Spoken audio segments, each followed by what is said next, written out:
আসসালামু আলাইকুম। সবাই কেমন আছেন? আজকে বলবো মাহে রমজানের কিছু কথা।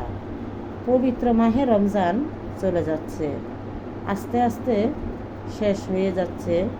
দিনগুলা কখন যে চলে যাইতেছে বুঝতেই পারছি না। আমরা সবাই খুশিতে মাতাহারা। পবিত্র মাহে রমজান চলে গেলে আসবে খোদার ঈদ। সবাইকে সবাই ঈদ মোবারক জানাবে। কিন্তু যারা এই দুনিয়া থেকে চলে গেছে তারা কি খুশি আছে? না, তারা খুশি নাই। তারা আল্লাহ পাকের কাছে বলতেছে যে এই আল্লাহ, তুমি সারা বছর, সারা দিন, সারা সময় তুমি রোজার মাস রেখে দাও। কারণ আমার আল্লাহ পাক এই পবিত্র মাহে রমজানে যারা মারা গেছে বা যারা এই দুনিয়া থেকে চলে গেছে, আগেই চলে গেছে, তাদের যেই তাদের গুণাগুলা মাফ করে দিয়েছে। এই রমজান মাস শান্তির মাস।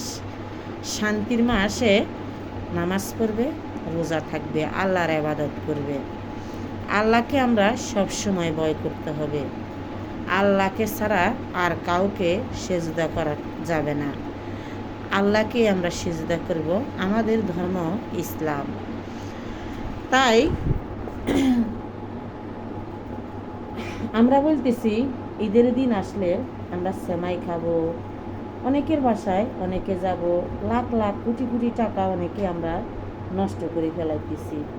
কতই না টাকা পয়সা অপচয় করতেছি।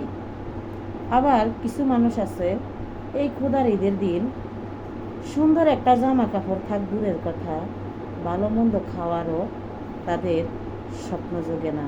তাদের পেটে খিদা থাকে, কিন্তু তাদের স্বপ্নগুলা কোথায় জানি তারা রেখে দেয়। আর যারা এই দুনিয়া থেকে চলে গেছে, যখন নামাজ পড়ে আসবেন তখনই শুরু হবেন আল্লাহ পাকের দরবারে। আপনার সালাত জবাব শুরু হবে। যদি আপনি হন সত্যিবাদী, সত্যির পথে চলা, তাহলে তো আল্লাহ পাক আপনাকে ক্ষমা করবেন। যদি হয় আপনি আল্লাহ পাক হয়েছে ক্ষমাশীল, আল্লাহ পাক ক্ষমা করতে জানেন, আল্লাহ পাক দয়াময়, আল্লাহ পাক দয়া করতেই জানেন। আমরা বন্দার জাত যারা আছি, বন্দা, গুনাহগার বন্দা, তারা হয়তো আল্লাহ পাকের কাছে ওইভাবে আমরা খুঁজে নিতে পারছি না, খুঁজতে পারতেছি না। আল্লাহ পাক সবার আশা পূরণ করুক। আল্লাহ পাক সবাইকে বুঝার তৌফিক দান করুক।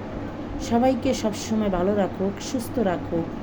আর যারা এই দুনিয়া থেকে চলে গেছেন, আল্লাহ পাক তাদেরকে জান্নাত নসিব দান করুক। সবাই যদি আমার কথাও যদি কোনো কথাতে ভুল হয়ে থাকে, ক্ষমার চোখে দেখবেন, ক্ষমার দৃষ্টিতে দেখবেন।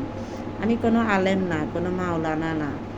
আমি খুব সাধারণ ঘরের একজন বউ, কিন্তু হুজুরদের ওয়াজে শুনে আপনাদেরকে বলি, কেউ খারাপের জগতে থাকবেন না। সবাই সবার ভালো করবেন।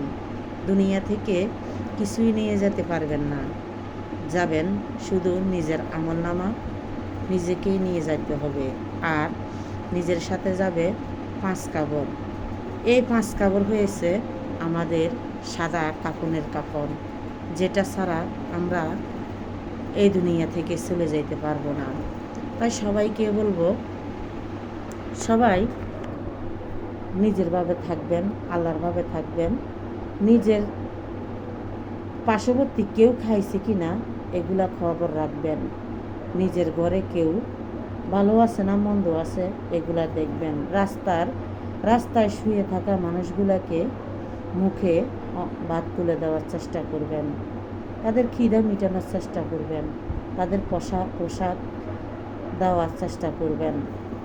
আর 5 ওয়াক্ত নামাজ পড়ে সবার জন্য দোয়া করবেন প্রথমে, তারপর আপনার জন্য করবেন।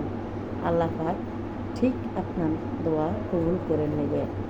সবাই ক্ষমার চোখে দেখবেন, ক্ষমার দৃষ্টিতে দেখবেন। সবাই ভালো থাকবেন, সুস্থ থাকবেন। আসসালামু আলাইকুম।